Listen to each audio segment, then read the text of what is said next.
വന്നോ. ആ ബഷീറിന്റെ വീടേതാ? അതിന് അവനീടെ ഇങ്ങോട്ട് വരാറില്ല സാർ, വീട് കൂട്ടിക്കിടക്കുക. ആ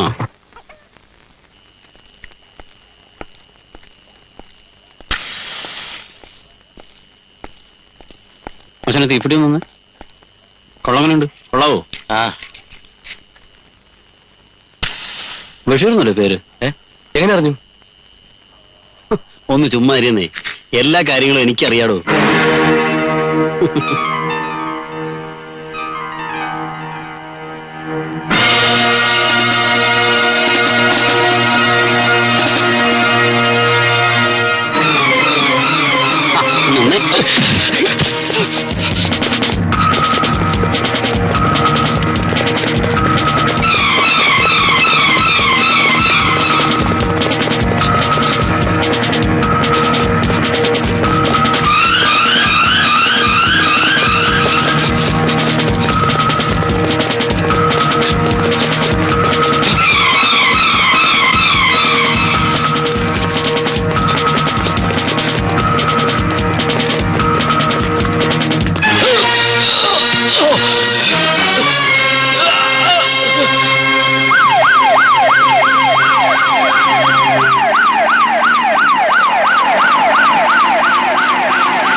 ബോഡിയുടെ സ്കളിൽ നിന്നും കിട്ടിയ ബുള്ളറ്റാണിത്.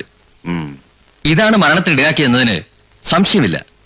ബുള്ളറ്റിലെ മാർക്കിംഗ്സ് നോക്കി ഉപയോഗിച്ച തോക്കിന്റെ ഡീറ്റെയിൽസ് നമുക്ക് മനസ്സിലാക്കാമല്ലോ. ഓഫ് കോഴ്സ്, അതിന്റെ ക്ലിയർ റിപ്പോർട്ട് ഞാൻ തയ്യാറാക്കി തരാം. അങ്ങനെയാണെങ്കിൽ തോക്കിന്റെ ഉടമയെ കണ്ടുപിടിക്കാൻ വളരെ എളുപ്പമായിരിക്കും. എന്തായി ഐസക്? ഫോറൻസിക് ലാബിൽ നിന്ന് റിപ്പോർട്ട് കിട്ടിയോ? ഇല്ല സാർ, എക്സാമിൻ ചെയ്യുന്നതേ ഉള്ളൂ. എന്റെ സംശയങ്ങളും മറ്റ് ഹിൻസും അഡ്വക്കേറ്റ് പിള്ളയിലേക്കാണ് ലീഡ് ചെയ്യുന്നത്. അയാളെ ഒന്ന് ക്വസ്റ്റ്യൻ ചെയ്യുന്നത് നന്നായിരിക്കും. Okay, but don't take any hasty steps. അയാളുടെ സോഷ്യൽ സ്റ്റാറ്റസ് എന്താണെന്ന് ഞാൻ പറയാതെ തന്നെ ഐസകിന് അറിയാമല്ലോ. ആ yes, 1 second, it's for you. Hello, അതെയോ? ഞാനിതാ വരുന്നു. ലാബിൽ നിന്നാണ്. റിപ്പോർട്ടുമായി ഞാൻ ഉടനെ എത്താം. What do you mean? Albert എന്ന ചെറുപ്പക്കാരനെ വെടിവെച്ചു കൊന്നത് നിങ്ങളല്ലേ? മിസ്റ്റർ പിള്ളേ, ഏതൊരു കുറ്റവാളിക്കും അറിയാതെ സംഭവിക്കാവുന്ന ഒരു oversight. That is our loophole. അതിൽ ഒരർത്ഥത്തിൽ ദൈവത്തിന്റെ കൈയുണ്ടെന്നാണ് എന്റെ വിശ്വാസം. നിങ്ങൾക്ക് സംഭവിച്ചതും അത് തന്നെയാണ്. എനിക്ക് മനസ്സിലാവുന്നില്ല. ആൽബർട്ട് എന്ന ചെറുപ്പക്കാരന്റെ മരണത്തിനിടയാക്കിയത് നിങ്ങളുടെ കൈവശമുള്ള വെബ്ലി 32 എന്ന് പേരുള്ള ലൈസൻസ്ഡ് പിസ്റ്റളിലെ ബുള്ളറ്റ് അല്ലേ? നിങ്ങൾ ഈ പിസ്റ്റൾ വാങ്ങിയ റോഡ്രിക്സ് ആൻഡ് സൺസ് എന്ന കമ്പനി ബുള്ളറ്റിലെ മാർക്സ് ഐഡന്റിഫൈ ചെയ്ത് കഴിഞ്ഞു. കൊലപാതക കുറ്റത്തിന് നിങ്ങളെ അറസ്റ്റ് ചെയ്യാൻ ഇതിൽ കൂടുതൽ എന്ത് തെളിവുകൾ വേണം? You are a brilliantly scheming criminal mister R K Pillai. No, ഞാൻ ആരെയും കൊന്നിട്ടില്ല. അത് തെളിയിക്കേണ്ടത് കോടതിയാണ്. അതെ, നമുക്ക് കോടതി വെച്ച് കാണാം. കാണാം മിസ്റ്റർ പിള്ളേ. നമ്മൾ തമ്മിലുള്ള ഫ്രണ്ട്ഷിപ്പിന്റെ പേരിൽ എനിക്കിപ്പോ ആകെ ചെയ്യാൻ കഴിയുന്നത് നിങ്ങൾക്കൊരു ഗുഡ് ലക്ക് ആശംസിക്കുക എന്നത് മാത്രമാണ്. ഓക്കേ?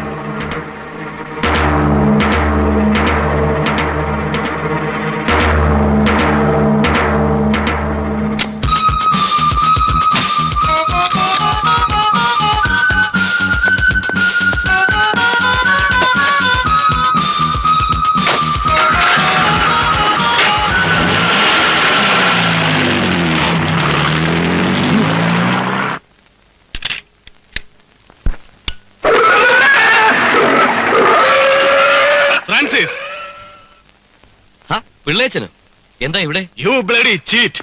എന്റെ റിവോൾവർ ഉപയോഗിച്ച് ആൽബർട്ട് എന്ന പയ്യനെ കൊന്നത് താനല്ലേ? അതെ, ഞാനാ കൊന്നത്. എന്താ? Francis, I will put you behind the bars. Hey, പരാക്രമമൊന്നും കാണിക്കാതെ ആദ്യം ഉണ്ടായ കാര്യം സാവകാശം ഒന്ന് കേൾക്കും, എന്നിട്ട് മതി അറസ്റ്റും കോപ്പും ഒക്കെ.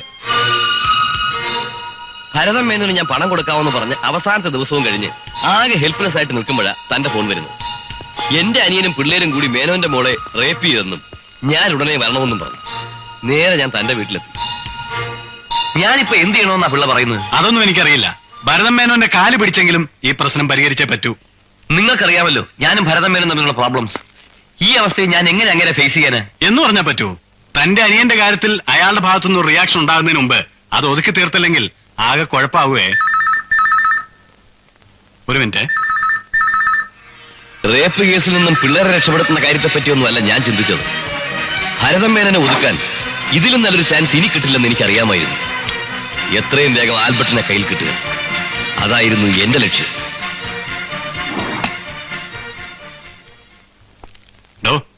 എന്ത് തീരുമാനിച്ചു? ഞാൻ എന്തായാലും മേനോനൊന്ന് കണ്ടിട്ട് വരാം.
അവന്റെ ബോഡി ഞാൻ മേനോന്റെ കാർഷെറ്റിൽ കൊണ്ടിട്ടു. മേനോനെ അറസ്റ്റ് ചെയ്യുകയായിരുന്നില്ല എന്റെ ഉദ്ദേശം. അയാളെ ബ്ലാക്ക്മെയിൽ ചെയ്യും. മേനോന്റെ വരവും പ്രതീക്ഷിച്ച് ഞാൻ വീടിന് പുറത്ത് വെയിറ്റ് ചെയ്തു.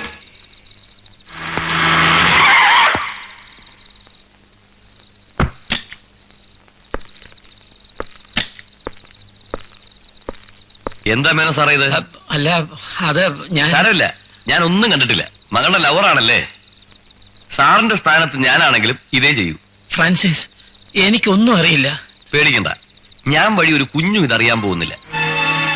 സാർ ഒരു കാര്യം ചെയ്യണം, ഈ ബോഡി എവിടെയെങ്കിലും കൊണ്ടുപോയി താഴ്ത്താൻ നോക്കണം. അതിന് വേണ്ട വല്ല ഏർപ്പാടും വേണമെങ്കിൽ ഞാൻ ചെയ്തുതരാം.